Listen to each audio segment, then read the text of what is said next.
시간입니다. 오늘은 살린다, 무조건 살린다 라는 주제로 10계명의 6계명을 살펴보도록 하겠습니다. 이 6계명은 평소에 그렇게 중요하게 생각하지 않는 면이 있습니다. 하지만 과거나 지금이나 특히 오늘날처럼 이기주의나 개인주의가 심화된 이런 시대에 6계명은 절대적으로 필요한 계명입니다. 물론 모든 계명이 연결되어 있지만 6계명은 더욱 그렇습니다. 6계명의 중요성을 알고 그 의미를 바르게 아는 자가 특히 또 4계명이 가르치는 안식을 잘 누릴 수 있는 것이죠. 이제 그 6계명의 의미를 하나씩 살펴보도록 하겠습니다. 먼저 6계명을 같이 읽겠습니다. 살인하지 말라. 6계명은 짧습니다. 또 누구나 금방 이해할 수 있죠. 하지만 이 6계명에 담긴 의미, 또 핵심 이런 것들을 이해하기 위해서는 우리가 10계명을 처음에 다룰 때 10계명을 이해하는 방법을 다시 떠올려야 합니다. 10계명은 항상 하라, 하지 말라, 그러니까 해야 하는 것과 하지 말아야 할 것을 함께 생각해서 이해해야 한다고 말씀을 드렸었습니다. 그렇다면 살인을 하지 말라고 하셨으니 반대로 해야 될 것은 무엇이겠습니까? 살인하지 말라, 반대는 생명을 살리라 라는 겁니다.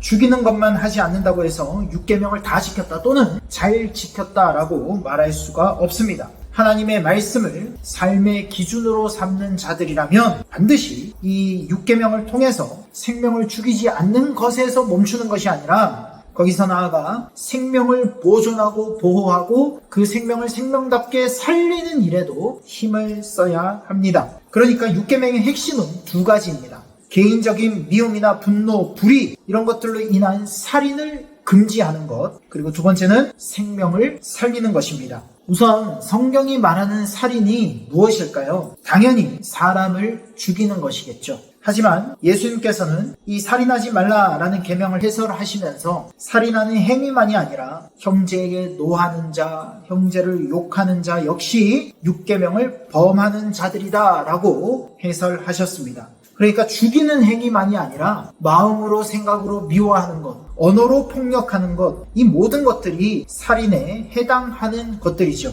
이처럼 성경이 말하는 살인에 해당하는 것들을 105문답이 요약해 놨습니다. 105문답은 제6계명에서 하나님께서 원하시는 것은 무엇입니까? 라고 묻고 이렇게 답을 합니다. 내가 이웃의 명예를 훼손하거나 그들을 미워하거나 해치거나 죽이지 않기를 원하십니다. 나는 생각이나 말이나 몸짓으로 무엇보다도 행동으로 그리 해서는 안 되고 다른 사람을 시켜서 해도 안 되며 오히려 모든 복수심을 버려야 합니다. 더 나아가 자기 자신을 해쳐서도 안 되고 부주의하게 위험에 빠뜨려서도 안 됩니다. 그러므로 살인을 막기 위해서 국가는 또한 칼을 가지고 있습니다. 106문도 같이 보십시오. 그런데 이 계명은 살인에 대해서만 이야기합니까? 답입니다. 아닙니다. 하나님께서는 살인을 금함으로써 살인의 뿌리가 되는 시기, 증오, 분노, 복수심 등을 미워하시며 이 모든 것들을 살인으로 여기신다고 가르칩니다. 요리문답에 따르면 죽이는 행동, 그러한 말, 생각은 살인이며 복수심을 품는 것도 살인입니다.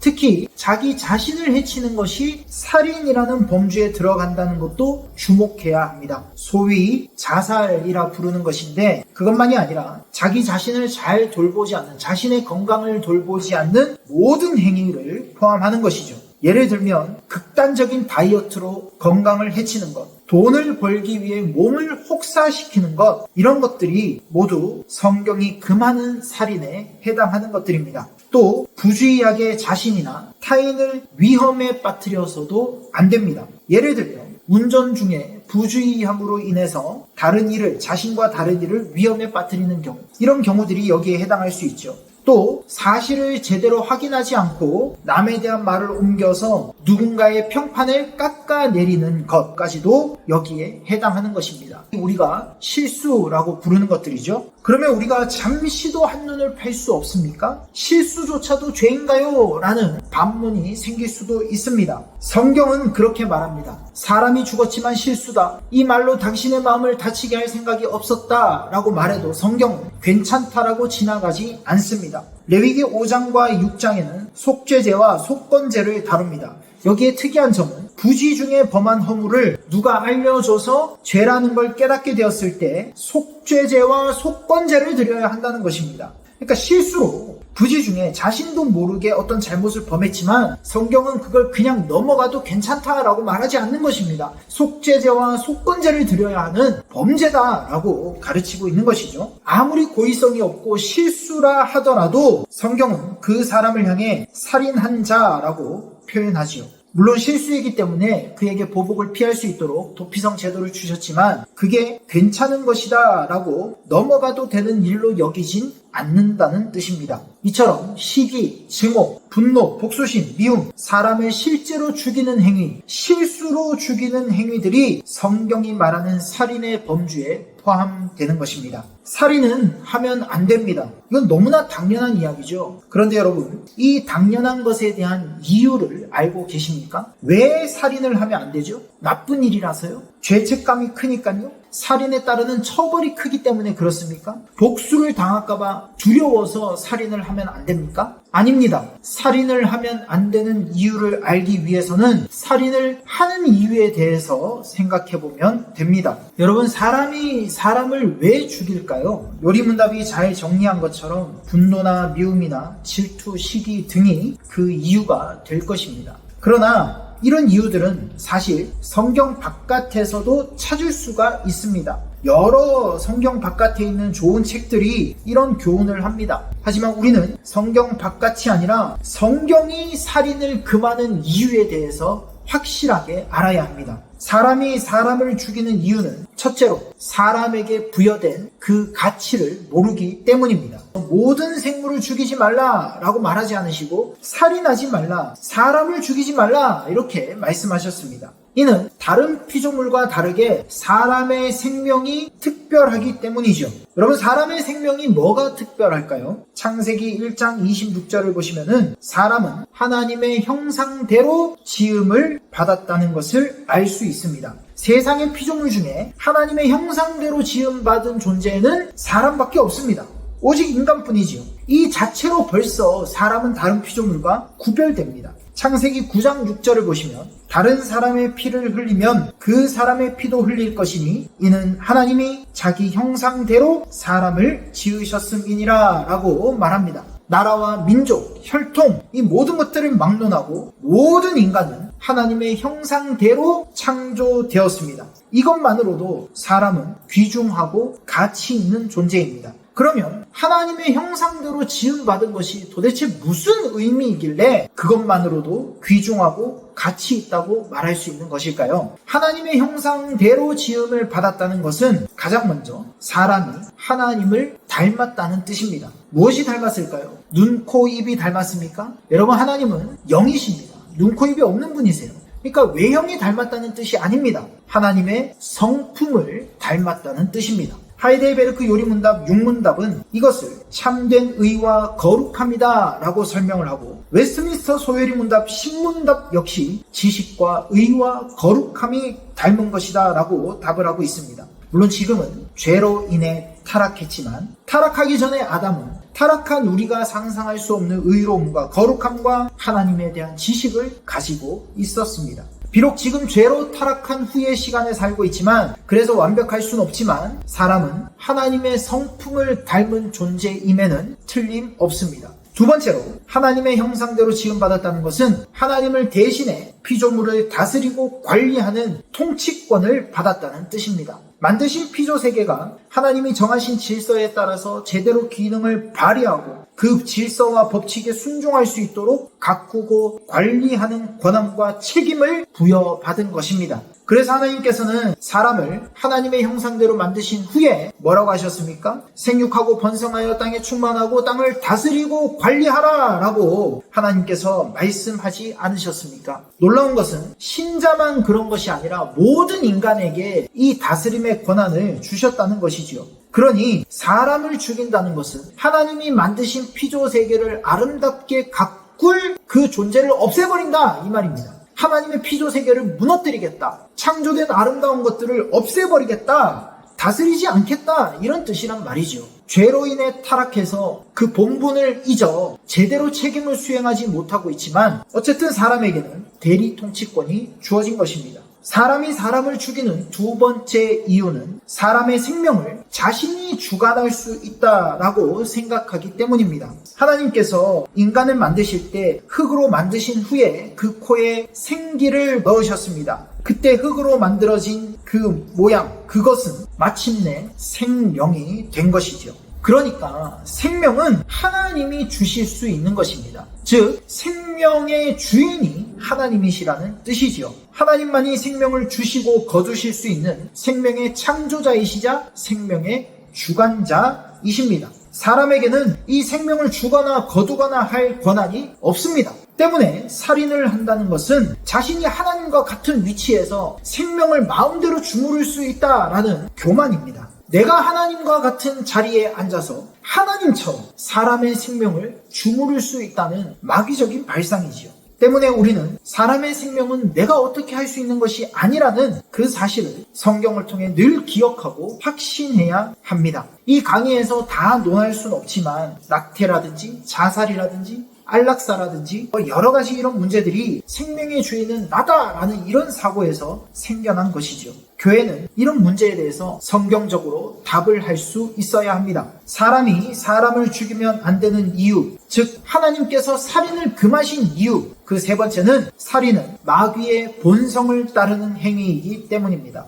요한복음 8장 44절을 보십시오. 너희는 너희 아비 마귀에게서 났으니 너희 아비의 욕심대로 너희도 행하고자 하느니라. 그는 처음부터 살인한 자요 진리가 그 속에 없으므로 진리에 서지 못하고 거짓을 말할 때마다 제 것으로 말하나니 이는 그가 거짓말쟁이요 거짓의 아비가 되었음이라. 아멘. 이 구절은 후에 우리가 구계명을 배울 때도 중요하니 잘 체크해 두시길 바랍니다. 예수님께서는 자신을 거부하는 그 유대인들, 그 사람들을 향해서 그들의 마음속에 있는 온갖 악한 생각들과 율법을 문자적으로 지키고 있는 그들의 모든 행위에 대해서 너희는 마귀를 따르고 있다 라고 선언하셨습니다. 여기에서 그 마귀를 처음부터 살인한 자다라고 말씀하십니다. 아무리 실수라도 살인은 하나님의 성품을 따르는 것이 아닙니다. 다시 기억하셔야 합니다. 십계명은 출애굽한 백성에게 주신 명령입니다. 이미 하나님께서 은혜로 구원을 베푸시고 은혜의 구원을 얻은 자들이 구원받은 백성으로 살 수 있도록 하나님께서 주신 명령이란 말이지요. 하나님께서는 자신의 생명으로 살린 그들이 마귀를 따르길 원치 않으십니다. 마귀의 소속이 되도록 그렇게 내버려 두지 않으신다는 것입니다. 따라서 살인을 금하신 것은 이 살인하지 말라라는 계명으로 너는 마귀의 소속이 아니다. 너는 내 것이다 라고 가르치고 계신 것입니다. 정리하겠습니다. 사람이 사람을 죽이는 이유는 세 가지입니다. 다르게 말해서 하나님께서 살인을 금지한 이유가 세 가지라는 말입니다. 첫째, 사람에게 부여된 그 일반적인 가치를 모르기 때문이며, 둘째, 생명의 주인이 누구인지를 모르기 때문이며, 마지막으로 하나님이 자기 백성을 사탄에게 내어주고 싶지 않으시기 때문에 살인을 금하신 것입니다. 한번 보십시오. 결국 이 첫째, 둘째, 셋째를 잘 지키기 위해서, 잘 지킬 수 있는 사람이 누구입니까? 예수 그리스도를 통해서 이 성경을 받아들이는 자들이 이 명령을 지킬 수 있는 것입니다. 예수님을 믿지 않는 자들은 왜 살인하면 안 되는지를 명확하게 모른다는 것입니다. 생명의 주인을 모르고서 생명의 귀중함을 어떻게 알 수 있겠습니까? 하나님께서 사람에게 두신 일반적인 은혜에 따라서 살인에 대한 경각심은 가질 수 있겠지만 그 명확한 이유를 제시하지는 못한다는 것이죠. 바꿔 말하면 오직 하나님의 백성만이, 교회만이 참으로 생명을 생명으로 바라보고 존중하고 살릴 수 있다는 뜻입니다. 여러분, 우리가 정말 교회입니까? 성도입니까? 그러면 우리는 불신자와 같은 정도의 이유, 그 정도의 이유만으로 살인을 금해야 될 것이 아니라 성경이 말하는 성경적 이해와 성경적 관점을 가지고 이 6계명을 따라서 생명을 바라봐야 할 줄 믿습니다. 그러면 어떻게 하는 것이 이 6계명을 잘 실천하는 것일까요? 우리는 이 부분을 둘로 나누어서 생각하려고 합니다. 첫째는 소극적인 실천입니다. 둘째는 적극적인 실천이죠. 소극적인 실천은 하지 말라 하는 것을 하지 않는 것입니다. 그리고 적극적인 실천은 하지 말라라는 말씀을 통해서 반대로 해야 하는 것이 무엇인가를 고민하여서 그 해야 하는 것을 힘써 하는 것입니다.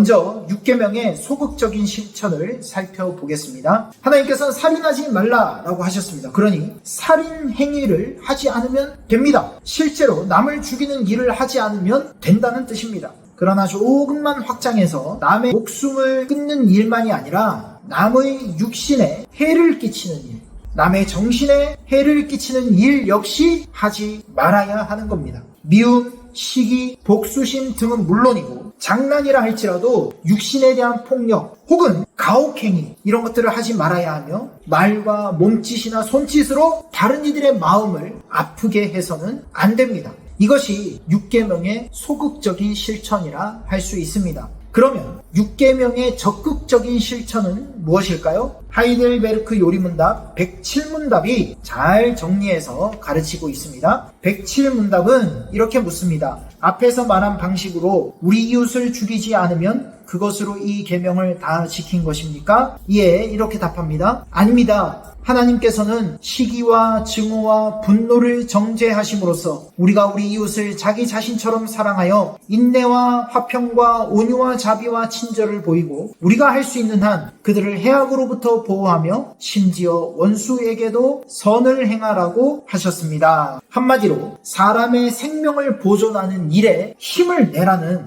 뜻입니다. 민수기 35장 16절에서 21절을 보면 고의로 살인한 자에 대한 규례가 나오는데 이 고의로 살인한 자에 대해서는 죽이라 라고 명령하십니다. 출애굽기 21장 14절에서도 고의로 살인한 자에 대해서는 내 제단에서라도 잡아내려 죽일지니라 라고 말씀하십니다. 고의로 살인한 자는 죽여도 된다라는 살인 허용을 가르치려고 이런 법을 주신 게 아닙니다. 내 이웃을 고의적으로 죽이면 너도 죽는다. 네가 살고 싶으냐? 그러면 네 이웃을 살려라 라는 의미입니다. 이웃에 대한 분노와 미움을 그에 대한 인내와 화평으로 친절과 온유와 자비로 바꾸라는 뜻이죠. 즉 이웃의 생명이 나의 생명처럼 소중하다라는 뜻이며 이웃의 생명과 나의 생명은 같다라는 가르침을 주는 것입니다. 생명에 대한 가치를 먼저 인정하는 것이 6계명의 적극적 실천의 출발입니다.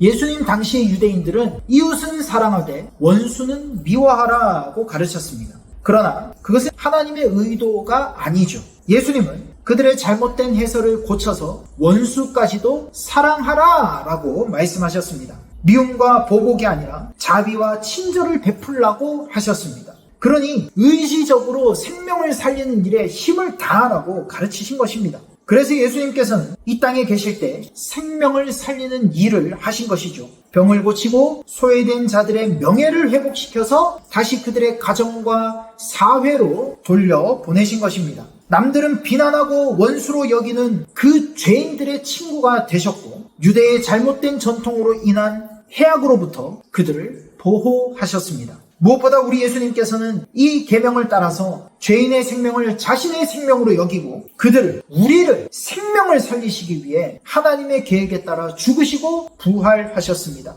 그 일을 하심으로 육신의 생명과 영혼의 생명을 진정으로 살리는 일을 하셨죠. 이러한 예수님의 본을 따라 성경적 가르침에 따라 우리가 할 수 있는 6계명의 구체적인 실천에는 무엇이 있을까요? 물론 폭력 방지를 위한 예방이나 대응을 할 수도 있습니다. 바른말, 고운말, 성경적인 언어를 사용하자고 교회 안에서 캠페인을 할 수도 있습니다. 하지만 저는 다음 두 가지를 우선 제안드립니다. 첫째는 구제입니다. 성경이 말하는, 그러니까 성도가 해야 하는 구제는 불우이웃 돕기가 아닙니다. 생명을 살리라는 말씀의 실천 통로가 바로 구제죠. 4계명을 설명할 때 안식일, 곧 주일에 해야 할 기독교적 자비가 구제라고 말씀드렸었습니다. 이 구제는 말 그대로 하나님의 사랑을 보여주는 행위죠. 하나님의 사랑은 사람을, 영혼을 살림으로써 보여줄 수 있습니다. 성도는 구제로 4계명과 6계명을 실천하는 것이죠. 기금을 드릴 수도 있습니다. 도시락을 만들어 드릴 수도 있습니다. 미용이나 목욕, 건강검진 등의 형태로 구제할 수도 있습니다. 상담이나 간단한 놀이 등으로 정신적인 구제에도 힘쓸 수 있습니다. 미혼모나 장애인 시설에 대한 기금 전달, 또 직접적인 봉사, 이런 것들 다 좋은 예입니다. 중요한 것은 살리기 위해 힘을 다해야 한다는 것입니다. 둘째, 자살, 낙태와 안락사에 대한 구체적인 교육을 해야 합니다. 굳이 자살, 낙태, 안락사라고 콕 집어서 말씀드린 것은 이것이 작금의 화두이기 때문이지요. 이러한 문제는 자신의 생명을 자신이 주관할 수 있다. 내 생명의 주인은 나다! 라는 생각에서 나오는 것들이기 때문입니다. 자살률이 높아지고 있다는 것은 결국 자신의 생명의 주인이 자기 자신이다 라는 생각이 점점 더 강해져 간다라는 뜻입니다. 생명의 끝을 자기가 정하겠다는 것이죠. 그래서 자살이나 안락사를 굉장히 존중하는 분위기가 점점 조성되고 있습니다. 아름답게 포장한다는 것이죠. 낙태 역시 마찬가지입니다. 7계명에서 설명하겠지만 결혼을 벗어난 성관계로 인해 생긴 아기를 자기들 마음대로 지우지요. 그건 살인입니다. 이런 풍조에 맞서서 우리 언약의 자녀들에게 또 우리 성도들에게 생명의 주인에 대한 반복적인 교육은 절대적으로 필요한 것입니다. 교회는 생명의 주인이 하나님이시다 라는 사실을 그 성경적인 관점을 명확하게 가르치는 기관이 되어야 합니다. 6계명을 간략하게 설명드렸습니다. 살인하지 말라는 것, 생명을 살리기 위해 힘을 쓰라는 것, 그것이 하나님의 사랑의 외침입니다. 생명을 살리기 위해서는 우리 자신의 악한 본성을 부인해야겠죠. 우리 주님께서 말씀하신 자기 부인을 해야 한다는 뜻입니다.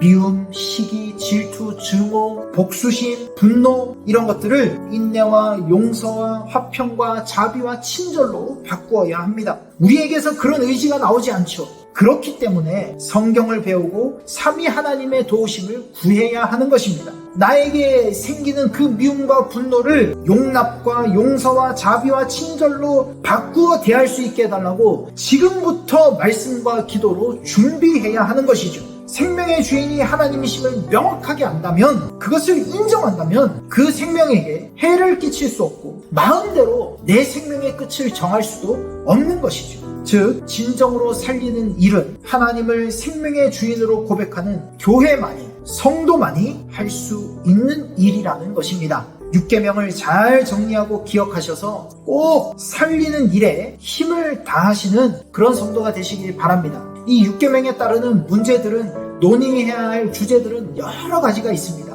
우리가 다 다룰 순 없지만 6계명을 잘 정리하셔서 살리는 일에 힘을 쓰시고 다음 시간에는 7계명 지킨다, 무조건 지킨다로 만나겠습니다. 한 주 동안 평안하시길 바랍니다. 감사합니다.